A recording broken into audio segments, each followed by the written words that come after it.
Do you recognize the boy in this photo? Actually, no one does. All we really know is that he's the 29th victim of Dean Corll, also known as the Candyman killer. It's Christmas Eve 1939, and a baby boy named Dean is born into Fort Wayne, Indiana.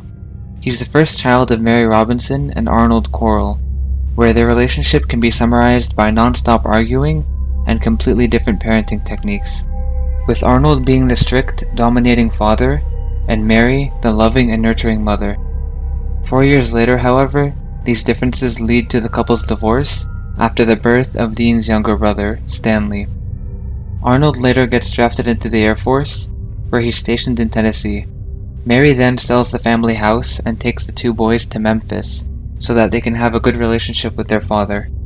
Dean then grows up to be a quiet and kind boy who is actually quite introverted. However, at 7 years old, Dean catches a disease called rheumatic fever, which stays undiagnosed for years, until doctors uncover that he actually has a heart murmur in 1950. Around this time, Dean's parents remarry and move to the suburbs of Houston, Texas.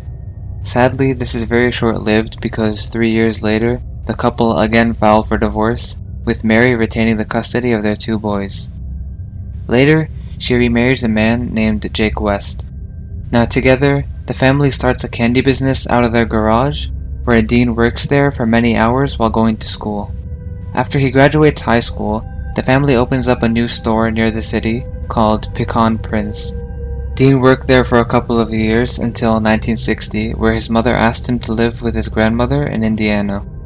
While there, he dates a girl for a short time before rejecting her after she proposes to him. Dean then eventually moves back to Texas after his mother files for divorce from Jake West in 1963, where he helps her start a new candy business, which they call Corll Candy Company. The following year, Dean gets drafted into the US Army and goes for training in Louisiana. They assign him as a radio repairman. However, he absolutely hates this job. During his time there, he has various sexual relationships with his comrades and begins to realize that he's homosexual. He eventually requests to be discharged back to his family in Texas, and the Army accepts this request after 10 months of service.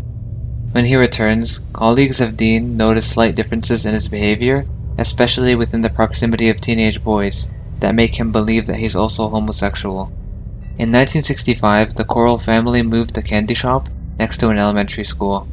Dean quickly becomes popular amongst the neighborhood, where people call him the Candyman, because he was known to give out free candy to kids, specifically young boys.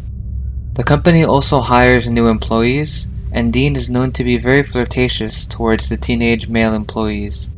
Now, the back end of the candy shop is a popular hangout spot for kids because Dean installed a pool table and usually gives out free candy there as well. He eventually becomes especially friendly towards a 12-year-old boy named David Brooks. Now, David lacks two things: money and a friendship. Dean quickly realizes this and gives him whatever he wants and treats him with kindness. The two quickly become close friends and often go on trips together, with David admiring Dean so much that he sees him as a second father. However, the nature of their relationship is far from innocent, because whenever David needs money, Dean needs something far more sinister in return: sexual favors. As time passes, Dean closes the candy shop and becomes a local electrician. Once he takes this position, Dean Corll's murder spree begins. It starts with a teenage boy named Jeffrey Conan, an underclassman at UT Austin who's stranded after his friend drops him off in uptown Houston. He sticks his thumb out waiting for someone to give him a ride, and this is when Dean Corll pulls up next to him. The boy then mysteriously vanishes, and his body is found 3 years later at High Island Beach. During this time, David Brooks sees Dean assaulting two teenage boys strapped to a bed and threatens to call the police. Dean then responds by offering the boy a Corvette in exchange for his secrecy. Unfortunately, this is where Dean goes off the deep end. The two make a deal, and the Candyman begins offering David referrals. $200 for every boy he can lure into Dean's apartment. David then starts with two 14-year-old boys from a religious rally and takes them to Dean's apartment. Later, It's two brothers, Donald and Jerry Waldrop, who were walking on their way home.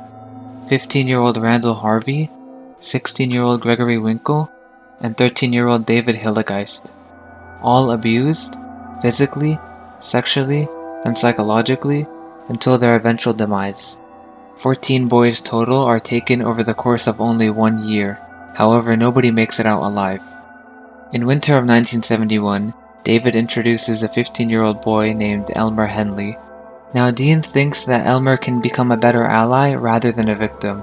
So Dean then offers a similar deal to the one that David has, $200 for every boy Elmer can bring into his quote-unquote white slavery ring. At first, Elmer ignores Dean's offer, but eventually agrees due to his family's poor financial situation. Now fast forward to March 24th, 1972, and the trio notices a friend of Elmer's leaving a restaurant. Now the boy, Frank Aguirre, is convinced to hang out at Dean's apartment with the promise of smoking and drinking. Now once they make their way to the apartment, 18-year-old Frank spots a pair of handcuffs on a table.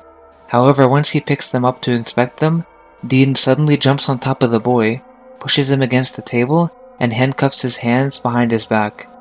Elmer then begs Dean not to hurt Frank, but it is at this moment that he realizes that there is no such thing as a white slavery ring, and that Dean only uses these boys for his own personal desires. The trio then buries Frank's body in High Island Beach later that night, and this actually sets off an interest within Elmer of Dean's sadistic ways. Now together, the three murder dozens of more boys until the evening of August 7, 1973, with Elmer, now being 17 years old, who invites his friend Timothy Curley to Dean's house. Now Timothy has already partied at Dean's place before, so he again accepts the invitation.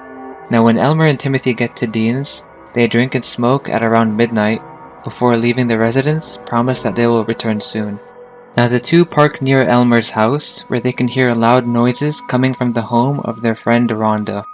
She's been healing a sprained ankle due to a fight with her drunken father, and later joins the boys on the car ride back to Dean's place.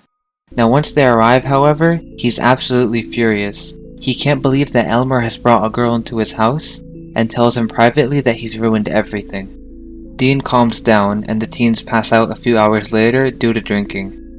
Elmer then wakes up on his stomach to find Dean snapping handcuffs on his wrists.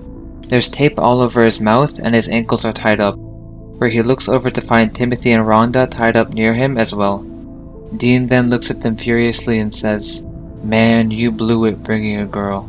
Elmer then instantly pleads for his life, promising to assist Dean with whatever barbaric actions he wants to commit against his friends. However, Dean just ignores him and starts to cut away at Timothy's clothes. Now this is where Elmer jumps up, grabs Dean's gun, and points it directly at him, shouting, "You've gone far enough, Dean." And he fires multiple rounds into his shoulder before Dean gets up and runs out of the room, hitting the wall and falling on his way out. Elmer then fires 3 additional bullets into his lower back before Dean slides across the wall in the hallway, dying with his naked body facing the wall.